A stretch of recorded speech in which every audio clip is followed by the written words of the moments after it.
En la última edición de la revista Proceso, Javier Sicilia aprovecha su espacio quincenal, su columna quincenal, para hacer un llamado de nuevo a marchar.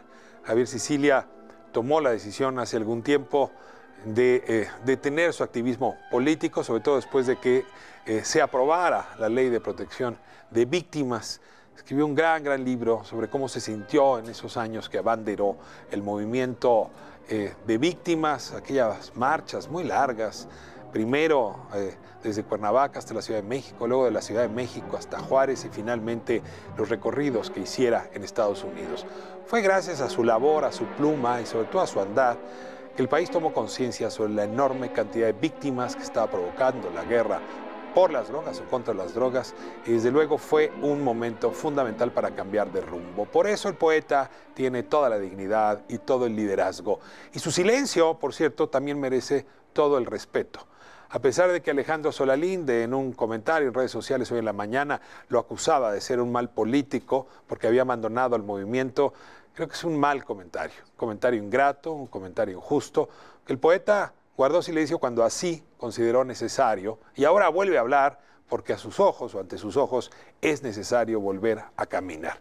Escribe una larga carta al presidente López Obrador donde le dice que antes de que el ciclo noticioso borre del mapa la tragedia de la familia Levarón, él anuncia que volverá a caminar, caminará a Palacio Nacional, que quiere hablar con él, que quiere volver a hablar, es decir, que quiere romper el silencio porque le parece indispensable.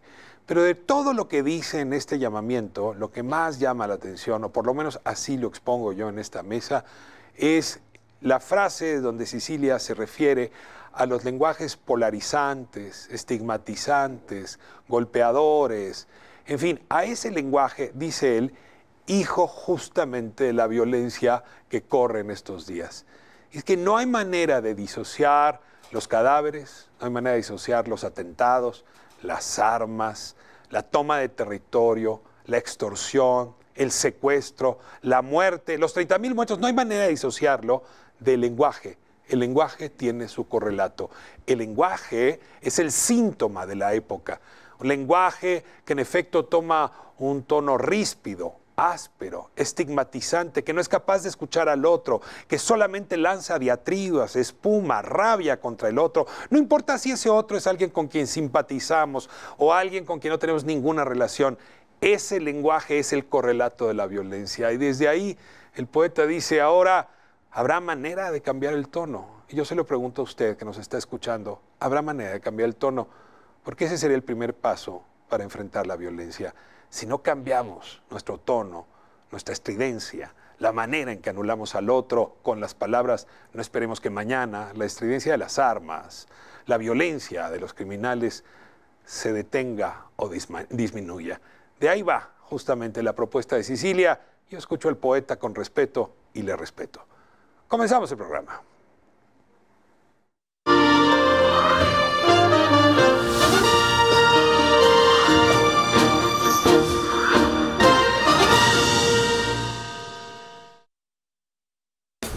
Queridos nocturnos, soy Mario Arbizu, de Joya 93.7.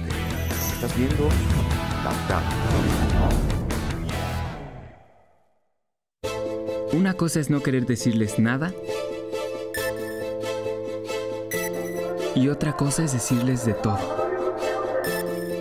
Una cosa es dejarla salir y otra cosa es ahogar las penas en un vaso. Una cosa es disfrutar conectado y otra cosa es vivir esclavizado. ¿Y tú qué eliges? La decisión es tuya. Escuchemos primero. Juntos por la paz. El trabajo engrandece a un país. El respeto fortalece a su pueblo. La honestidad lo hace justo. La legalidad hace libre a su gente. Por leyes justas e incluyentes, trabajamos en la 64ª legislatura. Así, refrendamos nuestro compromiso de servir. Senado de la República. Cercanía y resultados. Una cosa es no querer decirles nada y otra cosa es decirles de todo. Una cosa es dejarla salir y otra cosa es ahogar las penas en un vaso. Una cosa es disfrutar conectado y otra cosa es vivir esclavizado. ¿Y tú qué eliges? La decisión es tuya. Escuchemos primero. Juntos por la paz. Todas las noches, en cualquier parte, en cualquier lugar, puedes encontrarte historias macabras, espeluznantes, terroríficas. Y aquí las tenemos todas.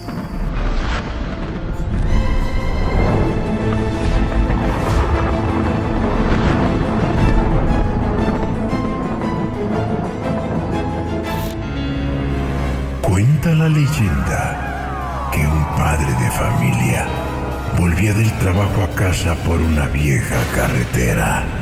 Iluminaron la figura de una chica que, empapada por la lluvia, esperaba inmóvil a que algún conductor se apiadara de ella y la llevara a su destino. Ten cuidado, porque las fuerzas de la noche se desatan en las noches de terror. Entonces, con pánico, sintió como alguien se subía en su cuerpo y le impedía el movimiento. De pronto, una boca enorme se abrió para rodear sus labios. La boca estaba fría, húmeda, viscosa, y en un beso asfixiante le fue quitando las fuerzas y finalmente la vida. Todos los días, a las 11:13 de la noche, atérrate con una nueva y verídica historia. A lo lejos, entre la penumbra, un hombre sumamente atractivo, alto, de complexión robusta y elegantemente vestido, la miraba fijamente desde que llegó. Casi sin parpadear, analizaba cada movimiento que hacía, cada paso que daba. No te pierdas las noches de terror de la octava.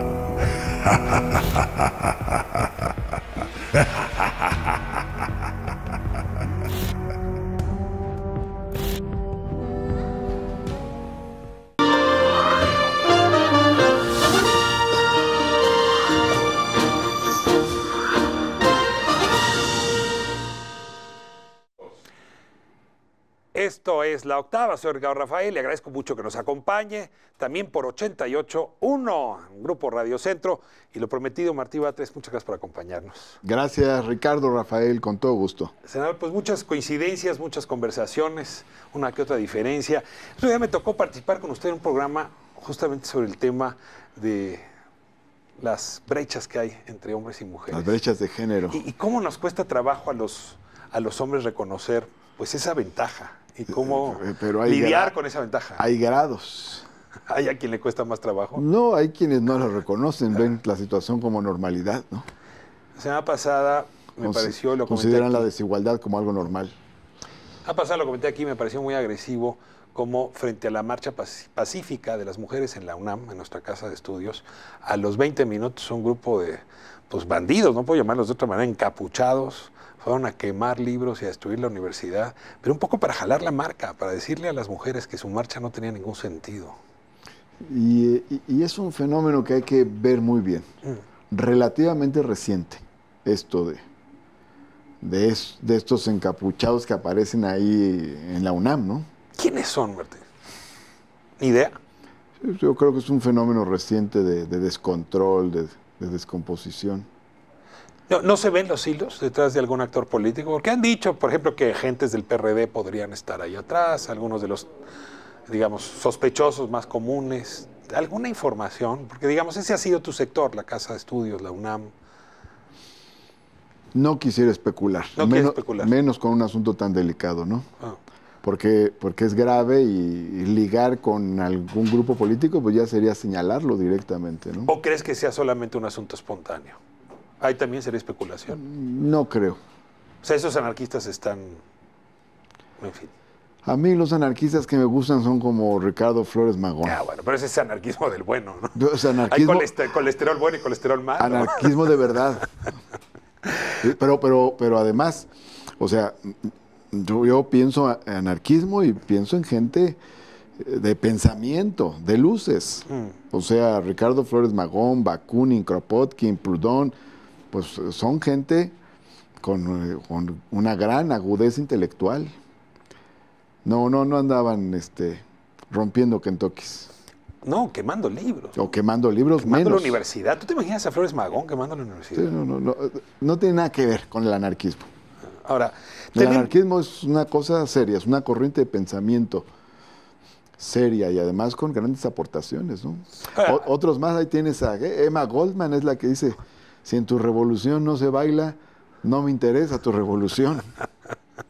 Y los anarquistas en la República Española, gran aporte, sí, cómo no. Gran aporte en Cataluña, en Barcelona, ¿no? Participando en la construcción de la República, una cosa interesante, ¿no? El presidente ha insistido en que hay conservadores de izquierda y de derecha. ¿Tú pondrías a estos anarquistas en ese renglón de los conservadores, de los que están actuando para conservar más que para transformar? Bueno, de hecho, él lo ha comentado, el propio presidente. Y no sabemos cuáles sean los resortes ideológicos que los muevan, si es que los hay. Pero en los hechos, este tipo de fenómenos siempre ayuda al conservadurismo. El tono de estos muchachos, ¿no? Romper cristales, quemar libros, no es distinto, lo comentaba hace un momento en la editorial, del tono que hoy recorre el mundo. Yo, si me permito citar al clásico, si hay un fantasma que recorre el mundo hoy, y es el tono ríspido, estridente, sobre todo el tono que no está interesado en escuchar al otro, sino más bien en hablar, y que muy fácil estigmatiza, descalifica al otro. O sea, desde Trump, pasando por cuántos líderes quieres en Europa en la misma dirección, el Brexit. En nuestro caso, a veces el diálogo también está muy quebrado. Yo decía, la polarización como síntoma de la violencia, esta violencia más amplia que nos recorre. Polarización no siempre quiere decir violencia, eso es importante. No tiene por qué derivar en violencia. No. Pero sí es deseable que el debate sea con ideas, por más duro que pueda ser. Además hay debates que son durísimos y son muy disfrutables incluso, ¿no? Yo el otro día me invitaron como profesor invitado a una clase en la Facultad de Derecho y salió el tema de ese video donde debaten Chomsky y Foucault. Es durísimo el debate que sostienen. Y formidable. Ahora, ¿para qué hay debates muy duros, pero muy civilizados. Son debates con ideas. Ahora, para que ese debate se requiere una mesa. O sea, quizá valdría la pena tratar de definir qué entendemos cada quien por polarización, pero desde mi punto de vista, polarización son dos extremos donde ya no hay puentes, no hay una mesa, no hay un lugar para la conversación. O sea, la polarización ya nada más solo te oyes a ti, ya no oyes al otro. Ahí es donde sí me parece que la polarización lo que hace es eliminar estos debates, que es justamente lo que la gente queremos. Debates sinceros, francos. Hay que abrirlos. Marcando las ideas opuestas, pero de ahí a que no haya mesa, a que no haya puente, creo que está la distancia, ¿no? Hay que abrir los debates. En medio incluso de la rispidez, luego se dan debates muy buenos, interesantes. Pero bueno, espacios como el tuyo pueden ayudar mucho. La Octava está queriendo justamente ser esto. Y si quieres, vamos sometiendo digamos, a uno de los espacios donde tú participas justamente a esta discusión. Morena, en este proceso de sucesión de la directiva, resbaló también en las polarizaciones o en las rijosidades. Vimos como algún candidato a presidir el partido no pudo ni registrarse como delegado. La propia Jedi Kolpolevsky nos contó aquí, ¿no?, cómo ella tuvo que llegar muy temprano para asegurarse un lugar y poder ser delegada. Y encontraron recientemente una salida para que los sillazos y los problemas en las asambleas no se comieran al partido. Tú has sido muy crítico de lo que estaba pasando. Me encantaría escucharte despacio, Mate. Qué bueno que se llegó a un acuerdo. Lo celebré mucho. Porque en efecto, fíjate, yo escribí un artículo hace meses. Escribí 4 artículos sobre el tema interno. Sin tomar postura, sin tomar partido en la competencia interna, pero más bien señalando las cuestiones trascendentes del proceso interno. que ahorita si quieres comentamos. Pero uno de mis artículos se titula Serenos Morenos. Y es que tenemos una gran responsabilidad. Morena es la fuerza gobernante, es la fuerza mayoritaria, y no mayoritaria solo desde el punto de vista de la intención de voto que reflejen las encuestas, sino mayoritaria en el órgano que es el poder legislativo, que es uno de los poderes del Estado. Entonces, gana las elecciones del Poder Ejecutivo y tiene la mayoría en el Poder Legislativo. Tiene una gran responsabilidad Morena.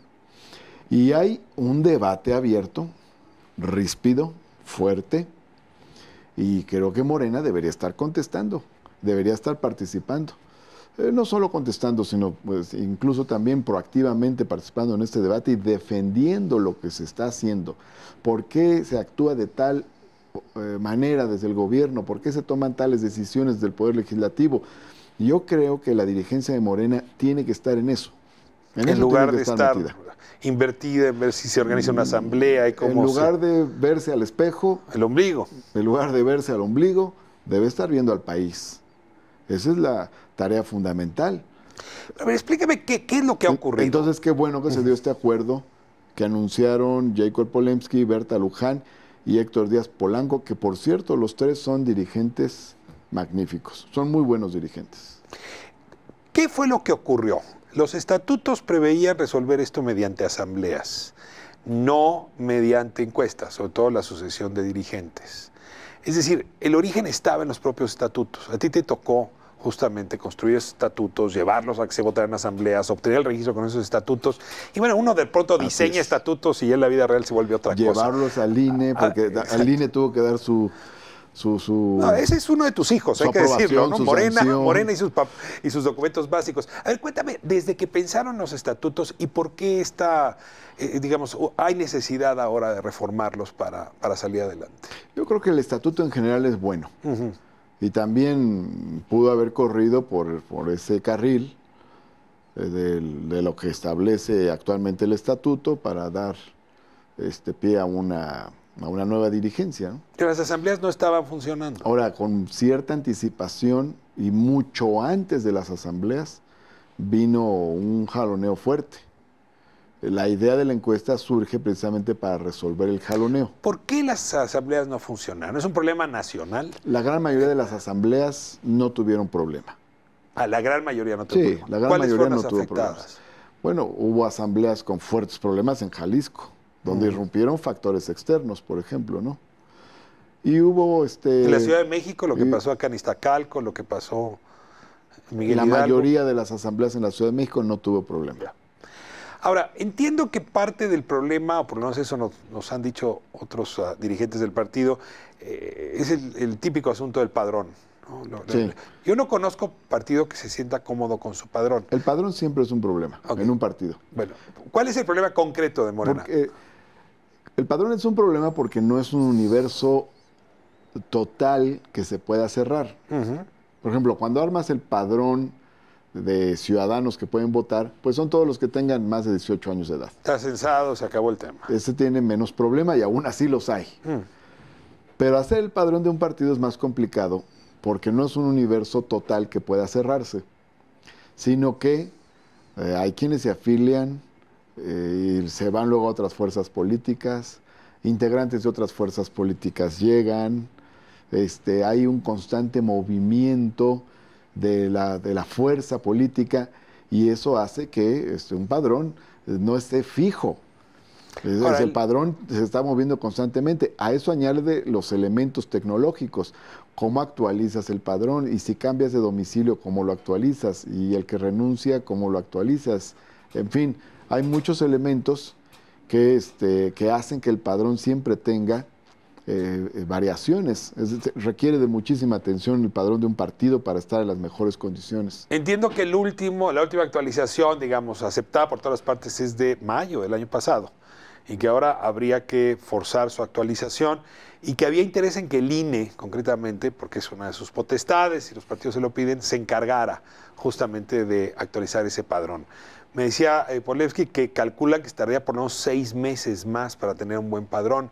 Y claro, pues sin buen padrón no puede haber asambleas, sin asambleas no puede haber dirigentes, sin dirigentes no hay partido. A ver, cuéntame un poco, para beneficio de la audiencia, cómo destrabaron este ajedrez nada sencillo, por lo menos para quienes estamos fuera. Yo tengo entendido básicamente que el punto de encuentro es convocar al Congreso, que se realizaría el 30 de noviembre, y el Congreso haría un par de reformas estatutarias, tomaría un par de decisiones. Una es dar el tiempo necesario para organizar el Congreso, como lo piden los órganos electorales, y 2, establecer la posibilidad de que haya una encuesta entre militantes para la presidencia nacional del partido. Ahora, no resuelves con eso las presidencias municipales, las estatales, las distritales, No, es decir, no esas es las igual. tienes que resolver por vía de asamblea. Son universos más pequeños, O sea, son otras realidades, ¿no? o sea, el acuerdo sería, la presidencia se resuelve por encuesta del partido, pero el resto de los órganos, de todas maneras, seguirían A partir la de ruta. de las estructuras que están dadas en el estatuto. Los afiliados acuden a los congresos distritales. Los congresos distritales eligen 10 delegados al Congreso Nacional, 5 mujeres y 5 hombres, es paridad exacta.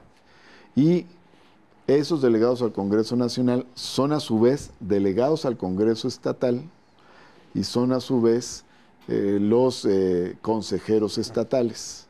Entonces, tienen estas características múltiples. Ahora, Son la base de la estructura partidaria. te pregunto, ¿esa encuesta para elegir dirigencia se daría cuándo? ¿Principios del año que entra o hasta dentro de 6 meses, que es lo que planteaba Polevsky? Son las cosas que debe determinar el propio Congreso. O sea, eso no se acordó en el pacto. No lo sé a ciencia cierta, con detalle. Veo que la estructura básica es el Congreso Nacional, la fecha del Congreso Nacional, un solo Congreso, obviamente no puede haber este tipo de dualidad de convocatorias, y los plazos para organizarlo bien y la posibilidad del uso de la encuesta para la elección de la presidencia nacional. Mati, yo detecté una conversación entre muchas, entre tú y Mario Delgado en la opinión pública, que me gustaría poner sobre la mesa. Tú decías, hay necesidad de que, digamos, la esencia, la genética primera de Morena sea la que conduzca los destinos del partido en esta época. Mario Delgado insiste en que este es el momento en que Morena debe crecer, abrirse a muchas otras corrientes y a muchas otras fuertes. Mario Delgado, sin haber sido él integrante del PRI, sí viene de una corriente cuyo origen es aquel, ¿no? Si pensamos en Marcelo Ebrard, por ejemplo. Y tú decías, esa es una corriente que cabe en Morena, pero no debería estar en el corazón de su dirección. Quisiera pedirte que me ayudaras a seguir esta conversación. Eso quiere decir que estás muy atento a este debate. Como dices, Morena nos gobierna a todos. No es un debate tan explícito, pero sí tiene que ver con varios de los puntos que tú mencionas. Finalmente esto lo decidirá Morena y sus militantes. Pero me parece muy importante que no se pierda la esencia de Morena. Una parte de lo que explica esta situación crítica que se ha vivido es que Morena tuvo varios años de formación con ciertas características, ciertos lineamientos, cierta formación política de sus cuadros, y se fueron inculcando valores comunes en el conjunto de Morena. Te pongo unos ejemplos. No hacer grupos. No hacer tribus. No hacer tribus, eso destruyó al PRD. Sí a la diversidad de pensamiento, no al pensamiento único, pero no cristalizado en grupos de intereses, sino expresado en el debate de las ideas. La organización es territorial, de acción hacia afuera. Las organizaciones sociales no se deben incorporar como a Morena, ni de jure ni de facto. Nada de CNC y CTM metidos en Morena. Ni de otras, sino que la afiliación a Morena es individual, es ciudadana. Morena es una fuerza, además, anclada a una visión antineoliberal que busca una renovación de paradigmas económicos, sociales, políticos. Todas estas, te menciono algunos elementos. Ese es el ADN. Pero hay otros más. Déjame irme a corte para que me cuentes ahora qué más incorpora Morena después de esa simiente original. Corte te digo qué ha pasado más recientemente. Vamos a corte, regresamos. Estamos con el senador Martí Batres. Esto es La Octava. Soy Ricardo Rafael. Gracias por acompañarnos. No se vaya.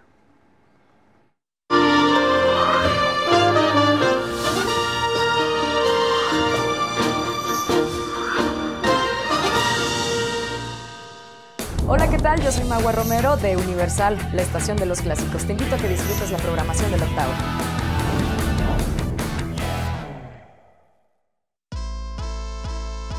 Ahora sí, ya llegó La Octava.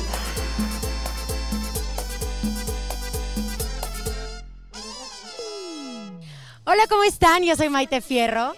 Yo soy Flor Amargo. Y esto es El Guajolotero de Mañanita.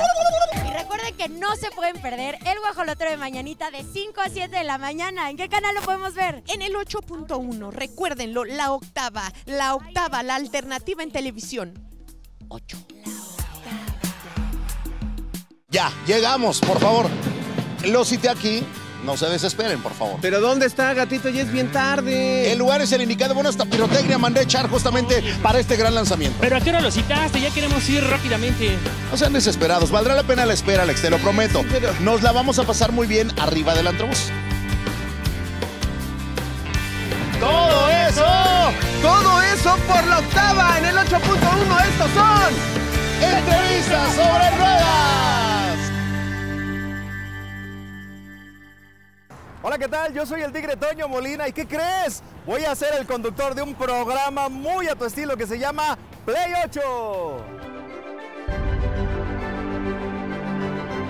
En este programa podrás encontrar la lista de popularidad en México, pero ¿sabes qué? De una manera muy divertida. No lo traten No. A mí me contrataron solamente para presentar, no para bailar ni nada de que tuvo. No. También tenemos un top 3 que nos llega directamente de los Estados Unidos. Bienvenidos a la lista de popularidad de los Estados Unidos aquí en el Play 8 y tengo que hablar en inglés para que todos entiendan Estados Unidos. Así que tercer lugar, aquí las tenemos ni más ni menos que la arrolladora Banda de Limón con Cedí, lugar número 3. Cedí, porque la vida es una... Podrás divertirte con el Gillo de la Calle en Lo que no sabías de... Damas y caballeros, bienvenidos a esta sección que se llama Lo que no sabías de... Soy el Gillo de la Calle, nacido un 15 de marzo, igual que el artista del que les vamos a platicar el día de hoy, se llama Carlos Rivera. Hoy, aplausos para este hombre que escogió un día enorme, fenomenal, porque ese día nacieron todas las flores. Luis Olivares de Chicles nos tiene datos curiosos donde tendrás que descubrir si son verdad o son mentira. ¿Será verdad o será mentira que el talentosísimo Marco Antonio Solís, allá en su infancia, bueno, pues cambiaba llantas en una vulcanizadora y también era repartidor en una farmacia? Bueno, pues esto es sorpresa para muchos porque es completamente... ¡cierto, señoras y señores! Sí es cierto. Sí es cierto, no lo pueden negar. Miren, sí es cierto que el señor Marco Antonio Solís cambiaba llantas. Y no puede faltar la información que informa con lo más sobresaliente de la semana. El Vaticano lanza un rosario inteligente que se conecta con el móvil al hacer la señal de la cruz. ¡Oh! Maravilloso, ¿verdad? Y por último, ¿te imaginas a los famosos contando chistes? Claro, en el Chisteando Ando de Play 8, todo es posible. ¿Qué tal, amigos? Yo soy Dalia Sosa y su ritmo colombiano. Y hoy toca chiste. ¿Qué hace un puntito verde en la esquina de una cocina? ¿Qué? Pues es un chícharo castigado. Te espero semana a semana en Play 8 por La Octava a través del 8.1. ¡Ey, no te lo pierdas! Soy Fer Quintana de Joya 93.7 y estás viendo La Octava.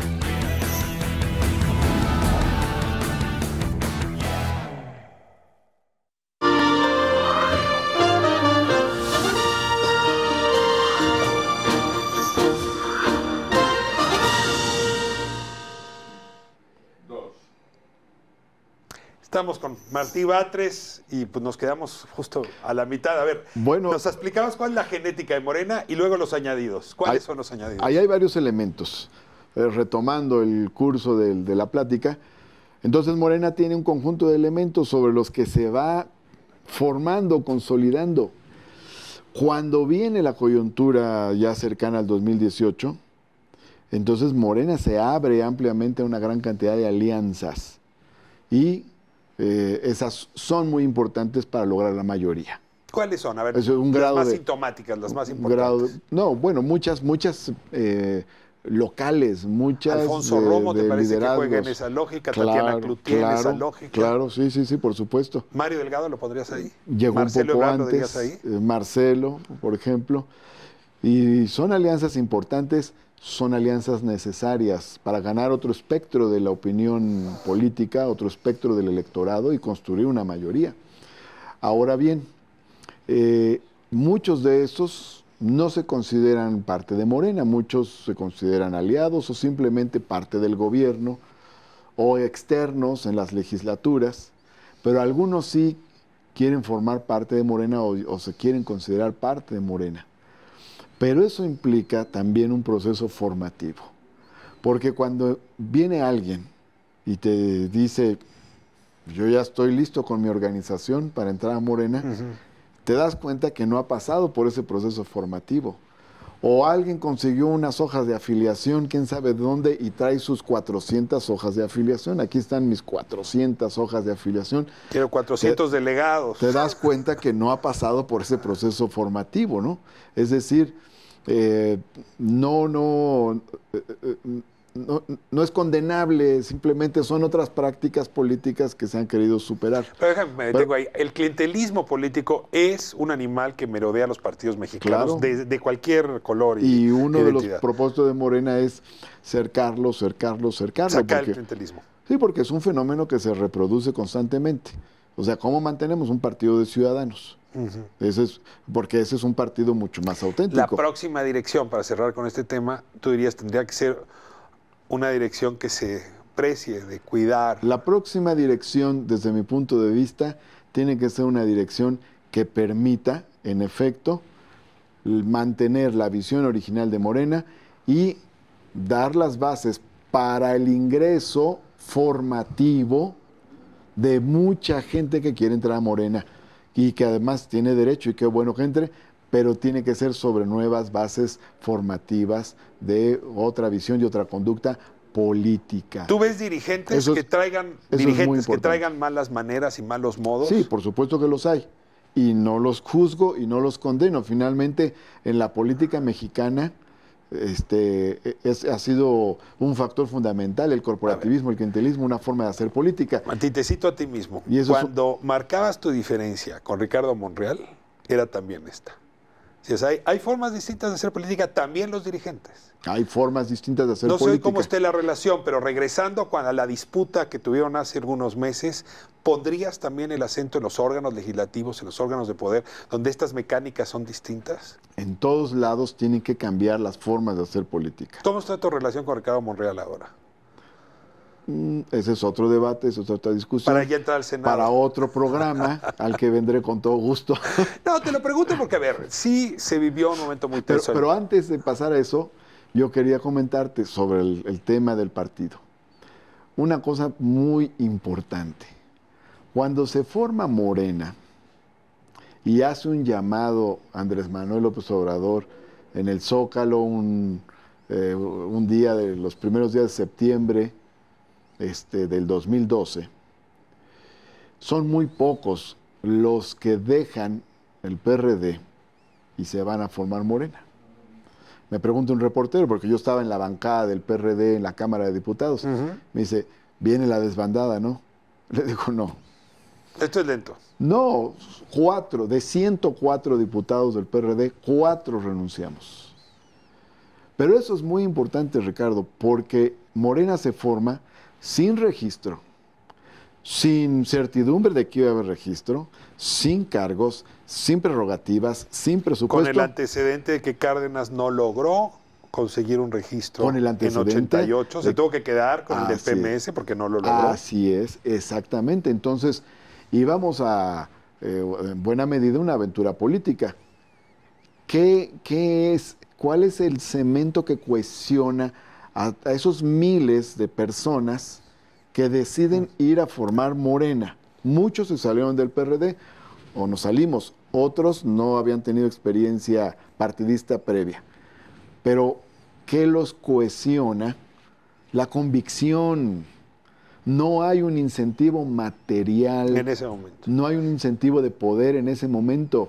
Existe la convicción de que eso es lo correcto.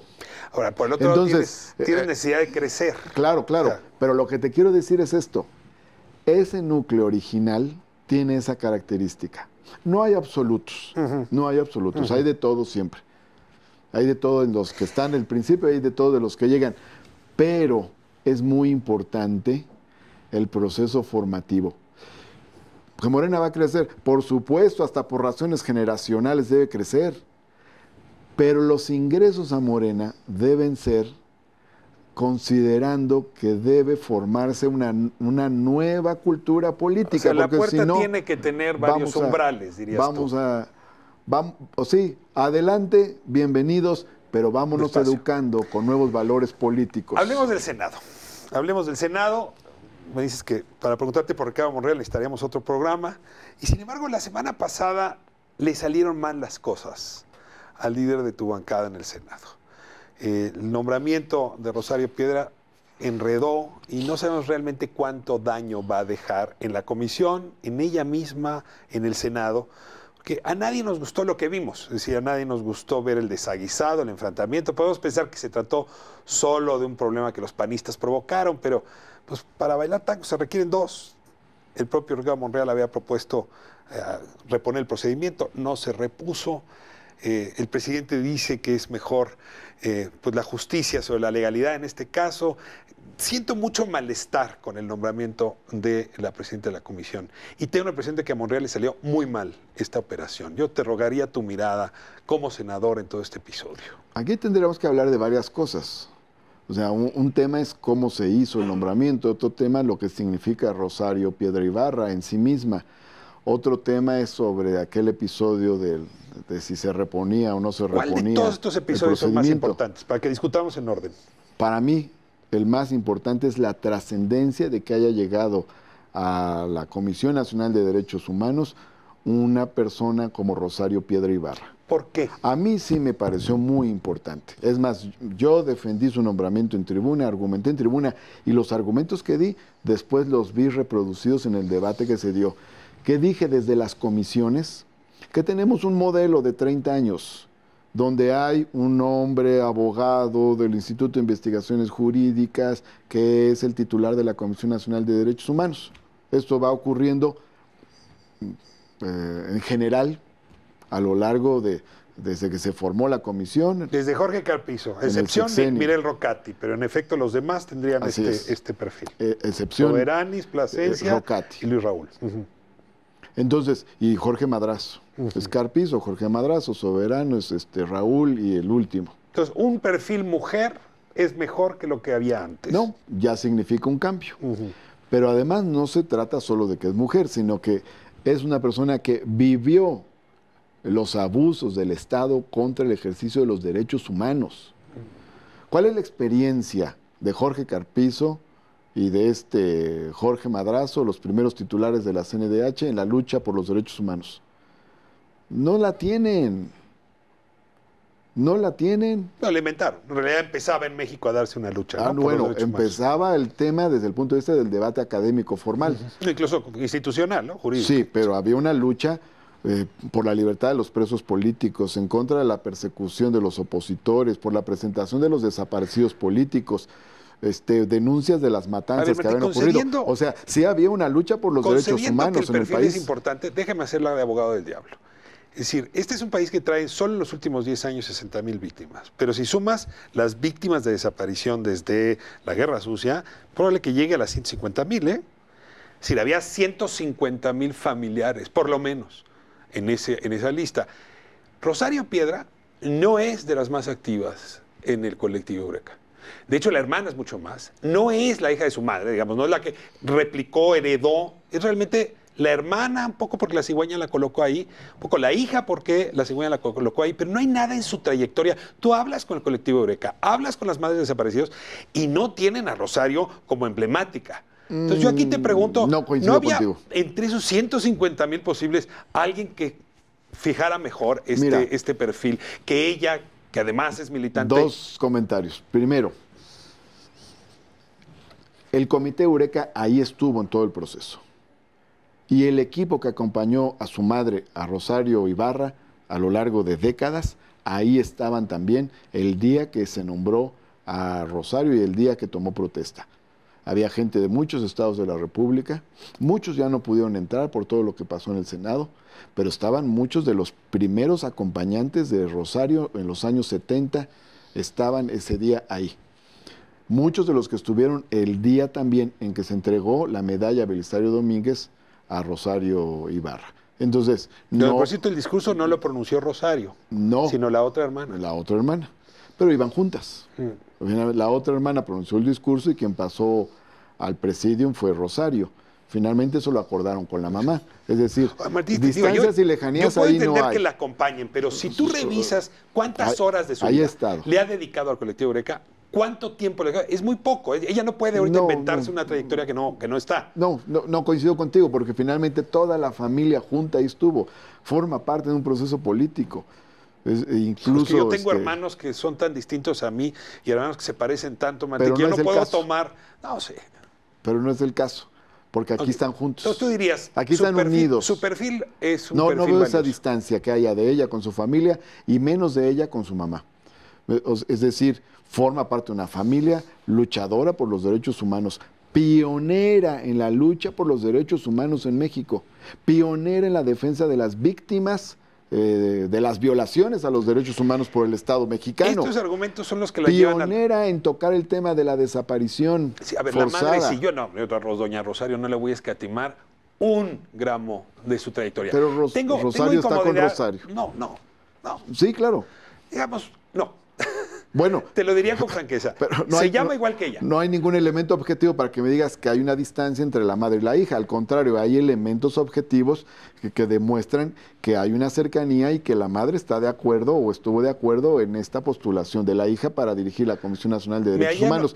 Pero te comento otra cosa para fijar algunos elementos importantes. ¿Hay otros perfiles, había otros perfiles con características parecidas? Sí. Muchos. En este país hay muchísimos luchadores. Claro. Muchísimos. Pero la terna que tuvimos nosotros fue esa. La pudieron haber regresado. Bueno, pero eso ya es una especulación. Bueno, pero a ver, déjame te detengo aquí. A ver, me allano aquí, vamos a decir que Rosario Piedra es la heredera perfecta de Rosario Ibarra. Porque si es la heredera perfecta, yo podría allanarme, pero déjame dejarlo aquí. Aquí hay un punto distinto de vista, pero no va más allá. El problema es que cuando llegan a la votación, pues sí hay una votación donde no queda claro si se necesitaban 76 o 78 votos, y si se requerían 78 no los hubo, Martín. Y tan no los hubo que el propio Ricardo Monreal decide reponer el procedimiento, porque había nubes alrededor del procedimiento. Y la Constitución dice 2/3 de los presentes. Y antes de pasar a eso, Ricardo, quiero comentar dos cosas. Primero, en las propias comisiones de Derechos Humanos y Justicia hubo un procedimiento que acordaron. Y llegó una propuesta de terna de la Junta de Coordinación Política del Senado. Yo estuve en esa reunión donde llega la terna. No soy miembro de las comisiones, pero puedo asistir a sus reuniones. Y ahí se dio un debate. Varios integrantes de las comisiones opinaron a favor de Rosario Piedra, pero opinaron también que podría incluirse otros perfiles. Hubo un momento de contacto entre lo que planteaba Álvarez y Casa, Malú Micher, Citlali Hernández, para que pudiera hacerse una terna donde estuvieran, ese fue un punto de coincidencia, la propia Rosario Piedra, Ricardo Bucio, Chamberlain, pero las diversas fuerzas políticas no aceptaron. Y fíjate lo curioso, no fue una fuerza opositora la que planteara enriquecer aún más la terna, sino fueron integrantes básicamente de Morena y Álvarez y Casa los que plantearon enriquecer más la terna. Pero de manera muy disciplinada, los legisladores del PAN, del PRI, de todos los demás, votaron por la terna que planteó la Junta de Coordinación Política, que fue la que tuvo la mayoría de los votos pero el en las mecanismo, entiendo, comisiones. es, si la terna no pasaba, se regresaba. Bueno, y déjame regresar hubo a ese otro tema. debate. 76, Ricardo, 78 votos. A ver, ¿hubo 76 o hubo 78 votos, según tu cuenta?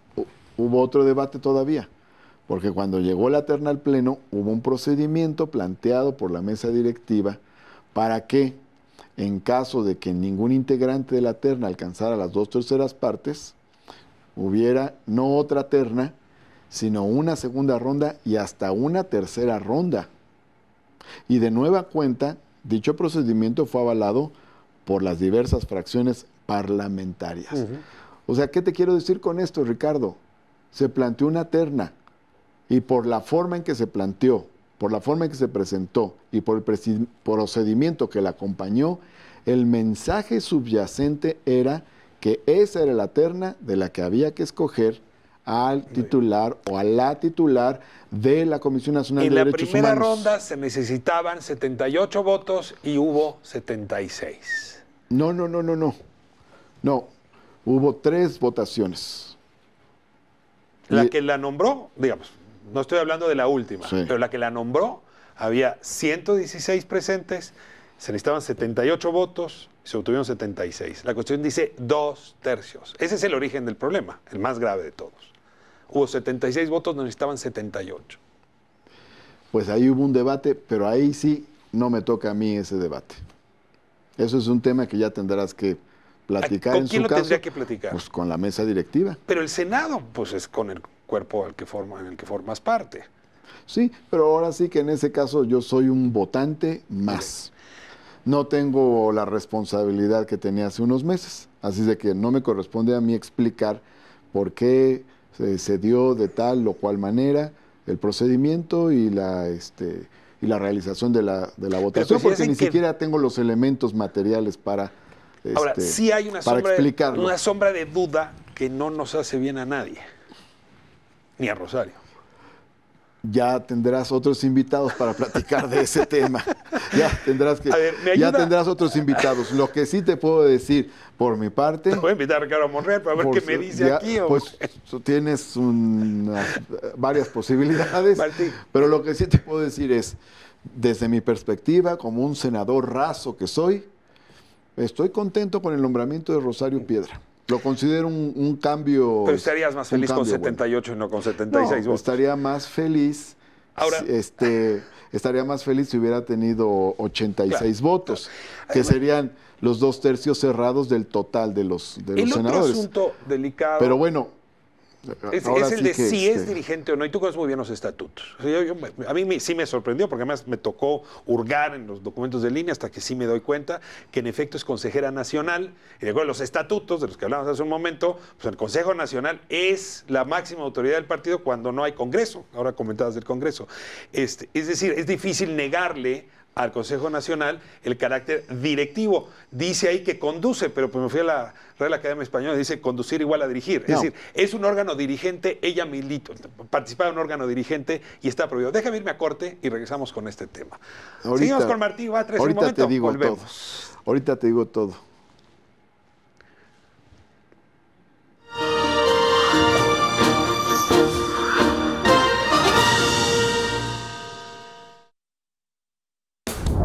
Hola, soy Mariana Santiago, locutora de Alfa 91.3 y estás viendo La Octava.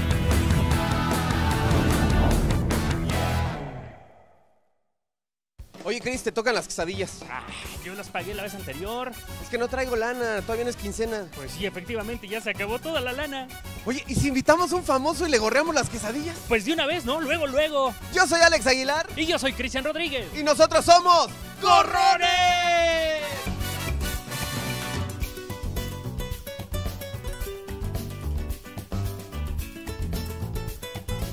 Te invitamos a que seas nuestro cómplice y obviamente sorprendas a alguien de tu familia o a alguien de tus amigos. Oye, podemos ir con todos los artistas que tú te puedas imaginar, pero además deportistas, locutores, y podemos llegar con, obviamente, todos los mejores artistas. Qué linda está la mañana y en que vengo a saludarte.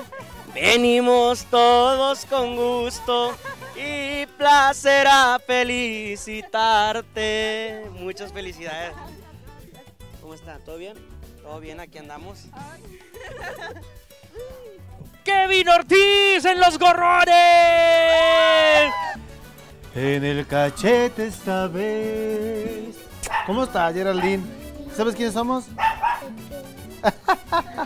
Pequeño musical, aquí venimos a tu casa a saludarte. Aquí vienen los muchachos, viene Luis, viene Jorge, viene Lalo. ¿Sí los conoces?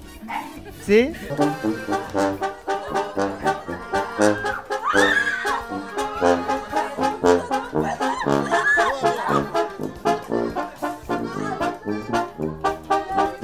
Invítanos hasta la cocina de tu casa porque te vamos a meter allá a los artistas a que cocinen contigo, a que se la pasen bien contigo y obviamente a que sorprendan a alguien de tu familia, ¿verdad, Sí, Cristian? a compartir los alimentos, a disfrutar la sobremesa, a lo mejor te van a cantar hasta el oído. No hay salsa, no hay No, pero ya trae la salsa el chicharrón, ¿no? A ver, la técnica del agarrado, a ver, ¿es importante? Totalmente, aquí. El dedito chiquito tiene que ir levantado, ¿no? ¿Es la técnica? No, yo no lo levanto. Yo levanto, pero esta la boca. Y ahí está el preparado. Ay, miren nomás. Oye, aplauso a Techi que lo hizo sensacional. ¡Qué bárbara! Ay, se va a poner esto muy romántico, así que no se lo pierdan, obviamente, por la octava. Claro, ahí los esperamos, Alex Aguilar y Cristian Rodríguez. ¡Somos Gorrones!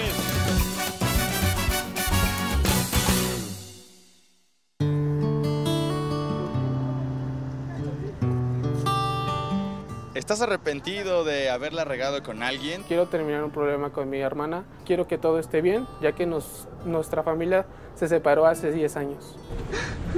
Reconciliaciones es el espacio perfecto para que esa persona regrese a tu lado y obtenga su perdón.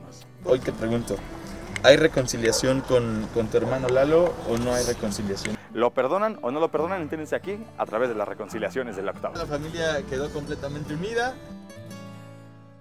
Cada noche tenemos un encuentro con muchos aspectos de los artistas, con emociones, con alegrías, con sentimientos. Uy, a veces las mujeres somos doña Zoila, soy la que lava, la que canta, la que es mamá. Es un espacio íntimo en el cual podemos disfrutar a los artistas tal y como son.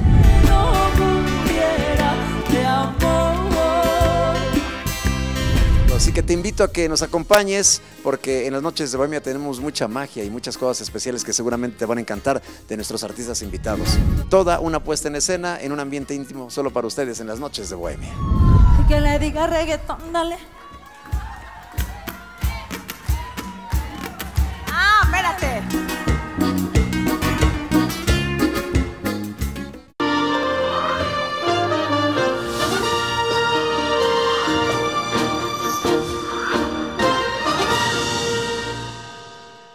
Estoy con el senador Martí Batres. Dijo, el corte siempre es muy imprudente, ¿no? Aparece cuando menos debería aparecer. Quita la emoción, ¿no?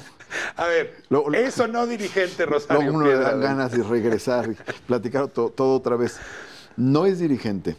Es más, te voy a decir, yo no sé si sea integrante del Consejo Nacional. Sí.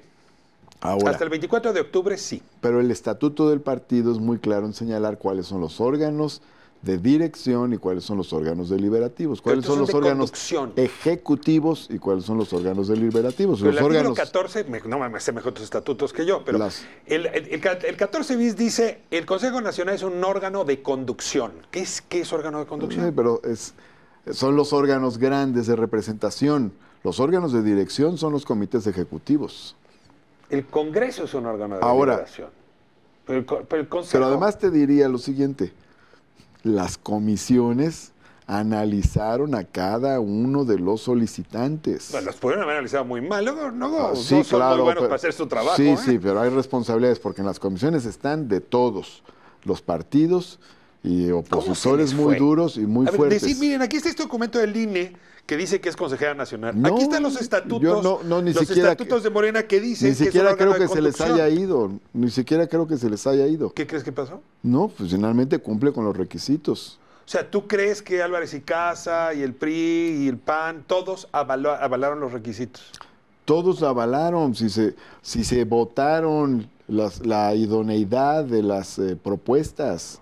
O sea, para concursar ya en la parte final, no es que llegan todos y sí vamos a votar por cualquiera de la lista, sino que hay una calificación de la idoneidad de los perfiles y fue calificada como idónea entre otros perfiles más. Ahora, Martín, pareciera que en efecto ya no hay vuelta para atrás. Sí hay una lesión. ¿Sí me entiendes? No es que sea mi opinión o no, sino que hubo un proceso previo. Hay una convocatoria, hay una calificación de las propuestas, hay una verificación de que reúnen los requisitos.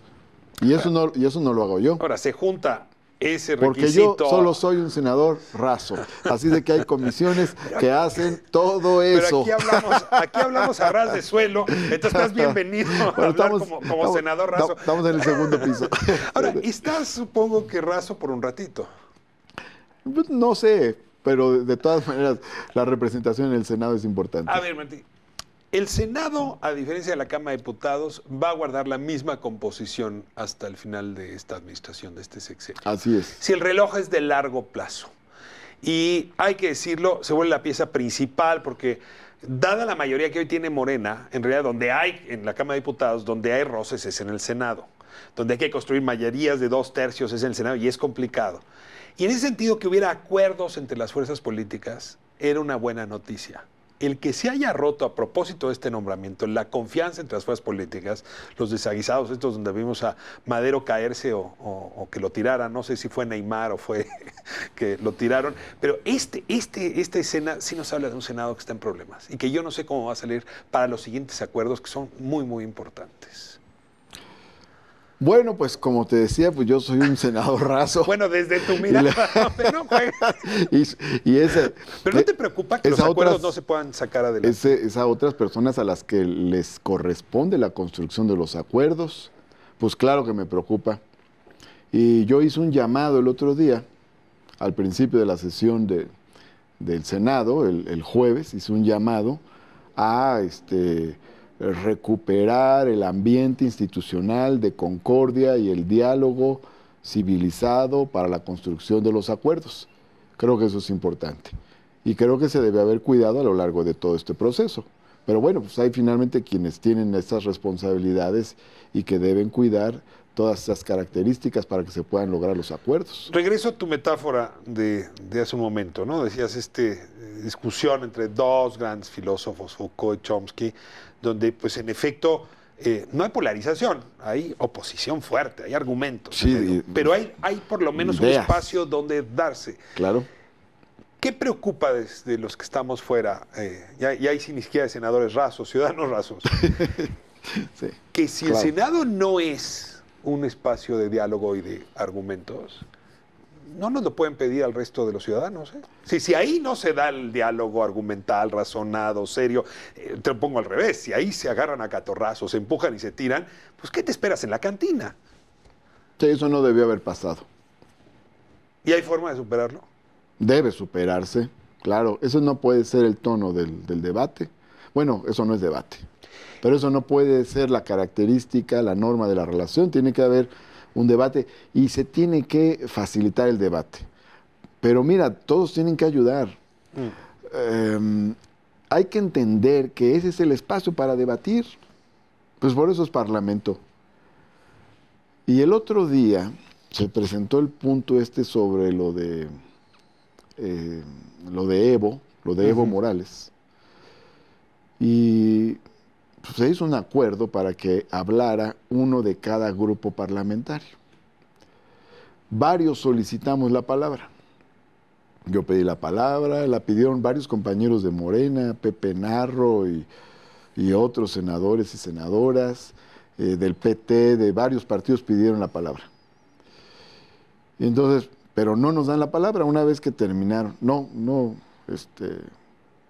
Bueno, insistimos, yo insistí, y entonces se puso a votación. Y la mayoría votó porque ya no hablara nadie. Esas son cosas que deben cambiar. Ya, le di a cerrar el micrófono. Se cerró el micrófono. para un tema que pues es de interés, donde hay puntos de vista completamente diferentes. Pero hay que escucharlos todos. Claro, hay que escucharlos, hay que intercambiar los puntos de vista, el debate enriquece. Entonces, me pareció muy inadecuado eso. El primero, de la mesa directiva, que no dio la palabra a los que la habían solicitado, que no eran pocos. Y segundo, a la mera hora de las bancadas, que votaron en contra, la mayoría, de que se abriera el debate. Hubo muchos que votamos a favor de que se abriera el debate. Pero se perdió. Pero la mayoría de los senadores del PAN y fragmentos de todas las demás bancadas votaron porque no se abriera el debate. Incluso muchos de Morena votaron porque no se abriera el debate. Hablemos de las oposiciones. Esto me gustaría tiene que tu cambiar. opinión. A ver, digamos, si esto, digamos, suponiendo sin conceder que estamos en la cuarta transformación, las oposiciones van a tener que transformarse también. Y da la impresión de que todavía ellas se quedaron en la tercera. Es decir, no han logrado esta migración, no han entendido el nuevo juego. Los siento muy descontrolados, un poco yo diría exagerados en sus modos y en sus discursos. Incluso frente a estos temas, creo que la habrían ganado mejor si se hubieran mantenido con un tono más mesurado. ¿Cómo estás viendo tú las oposiciones? ¿O estoy generalizando de más? Yo creo que está interesante lo que dices. En algún momento escribí un artículo en Universal sobre el tema de la oposición. La oposición es necesaria. La oposición es importante para el propio gobierno. No, permite traducir voces que no estarías escuchando de otra manera. No, incluso es una fuerza que te ayuda, la actividad de la oposición te ayuda a ser mejor, porque implica una presión constante y una competencia. Desafía tus neuronas, te permite ver ángulos que no habías visto. Claro, y la crítica que realiza ayuda a que corrijas. Entonces, el ¿está papel jugando que puede la oposición jugar mexicana ese papel? ¿Ves al PRI, al PAN, a MC, al Verde? Yo creo que la oposición debería tener no solo la parte crítica dura, sino también la parte de la colaboración. Fuimos al gobierno de la ciudad a entregar los resultados a Claudia Sheinbaum de un foro del agua que organizaron Beatriz Paredes y Patricia Mercado. Beatriz dijo una frase interesante ese día que visitamos a Claudia. Dice, el discurso de la oposición no siempre debe ser en el tono enérgico del contraste, también tiene que haber puntos de coincidencia y colaboración. Creo que esa parte falta. O sea, la oposición debe ser oposición, claro, debe ser crítica, no debe subordinarse. ¿Morena fue colaborativa? No debe ser como las oposiciones. ¿Morena fue colaborativa en el sexenio anterior? Morena no estuvo insertada en el proceso institucional y fue fundamentalmente crítica. Pero buscó la coincidencia con actores y los invitó a coincidir. Por ejemplo, cuando vino lo de la reforma fiscal, ¿saben las reformas estructurales? Morena le propuso al PRD y al PAN que se pusieran de acuerdo para cambiar las bases de la reforma fiscal y de la reforma energética. No estábamos en el Senado, no estábamos en la Cámara de Diputados, pero ya estaban en esta pero línea. estábamos haciendo política y estábamos planteando ahí posibilidades. Por Martí ejemplo, Batres, autodenominado... La oposición tiene mucho que hacer, pero déjame decirte también, mi respeto para la oposición. Tampoco nos corresponde decirle a la oposición qué es lo que debe hacer. Finalmente no es la mayoría la que debe conducir a la oposición. Pero decía yo, para que baile el tango se necesitan dos partes. Y sí, claramente, esta forma de bailar, por lo pronto el Senado, de la semana pasada, no es la mejor. Creo que es una lección a aprender. Para adelante puede haber otra forma de Pero bailar. ha habido de todo. Y ha habido también muy buenos momentos. Y la verdad es que ha habido temas donde ha sido importante el discurso de la oposición y sus aportaciones en varios de los episodios más difíciles. Ahora, por ejemplo, en revocación de mandato, se incorporaron muchos de los elementos que la oposición planteó y tuvimos un acuerdo en general en el tema de revocación de mandato. También. Bueno, en consulta nos falta. Consulta quedó igual. Ahí tienen que haber cambios porque todavía no se facilita la consulta. Eres bienvenido a este espacio cuando seas senador Razo y cuando no lo seas. Me da muchísimo gusto tenerte aquí. La franqueza y también los silencios, hablan los silencios. Muchas gracias, Martí Batres. Gracias, Ricardo. Esta es la Un octava. abrazo. Soy Ricardo Rafael. Nos vamos a corte. De vuelta, cambiamos un poco la pista, el tono. Vamos a hablar con Benny Ibarra y esta obra, Novecento, una joya.